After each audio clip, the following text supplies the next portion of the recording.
You had mentioned in that statement that the truck inspections have led, that Governor Abbott has been conducting, have led to disruptions for the food and automobile supply chains and rising prices for families. So is the White House blaming Greg Abbott for inflation?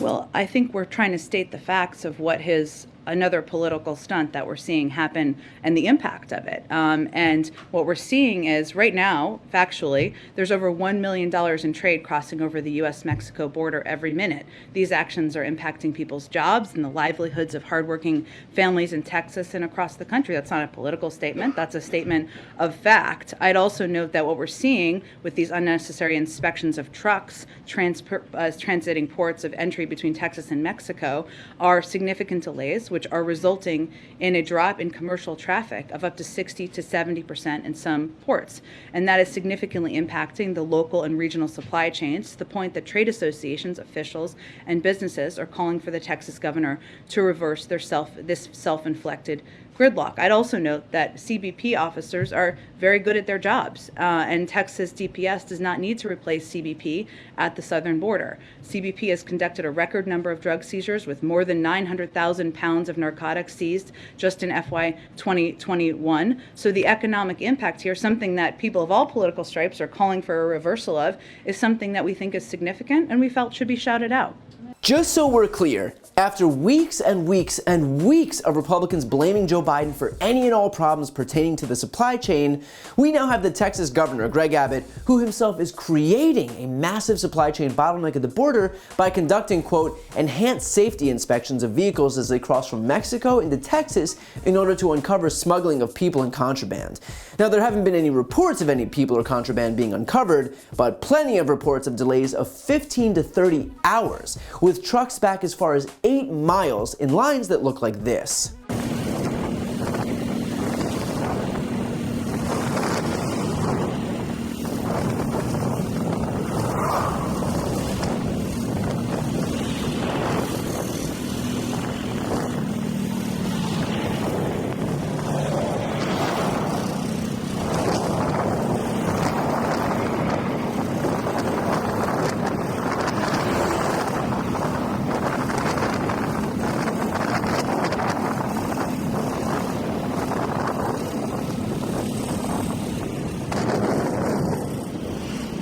Now, not only are these inspections redundant in that CBP already conducts these inspections and they don't need the help of Texas's troopers, but the actual effect of these inspections is that an already strained supply chain has been absolutely decimated.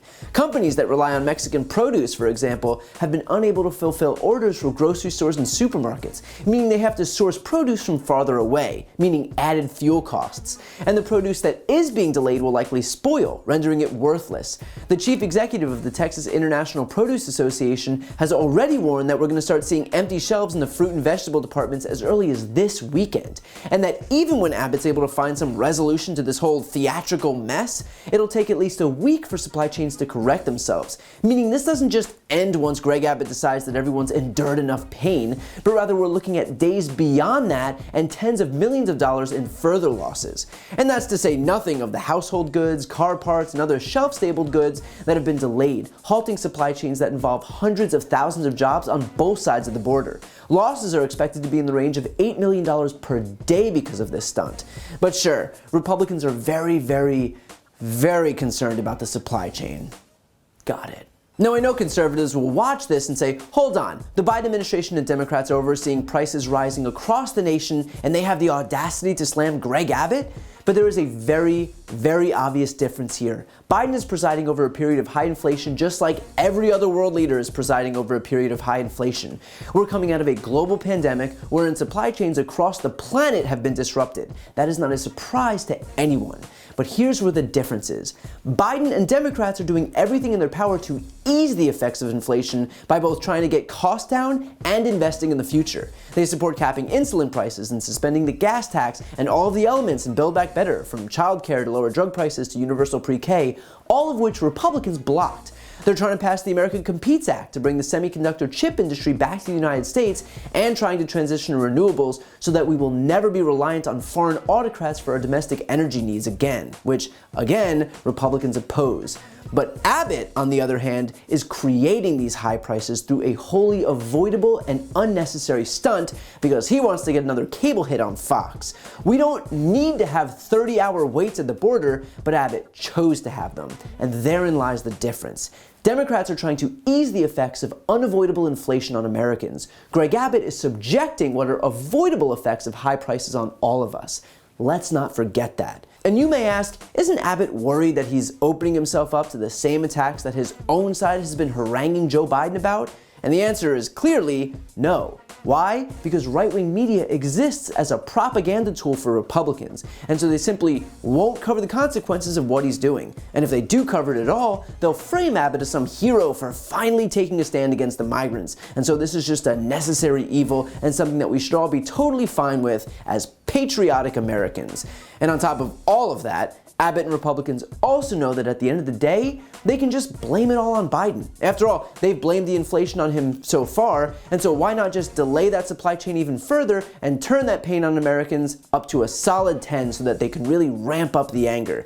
Because Abbott's concern isn't helping the people he's supposed to serve, it is making Joe Biden and the Democrats look as bad as possible. And so they'll wail on an endless loop about how Biden's somehow unilaterally halting supply chains because he's an evil socialist who's waged war on Christmas. But when Greg Abbott purposefully halts our supply chains and puts the nation's food supply at risk, it is crickets from the right. And that should tell you everything you need to know. Democrats are at least trying to be part of the solution, while Republicans are making themselves part of the problem. To see more videos like this, click the subscribe button right here on this screen. And if you want to support my work, subscribe to my podcast, No Lie with Brian Tyler Cohen. I cover the most important stories each week, and my guest is always one of the top political figures, including Vice President Kamala Harris, Jen Psaki, Elizabeth Warren, Pete Buttigieg, Nancy Pelosi, Katie Porter, Cory Booker, and so many more. The podcast link is also right here on this screen, so give it a listen and subscribe on Apple Podcasts, Spotify, or wherever you listen to podcasts.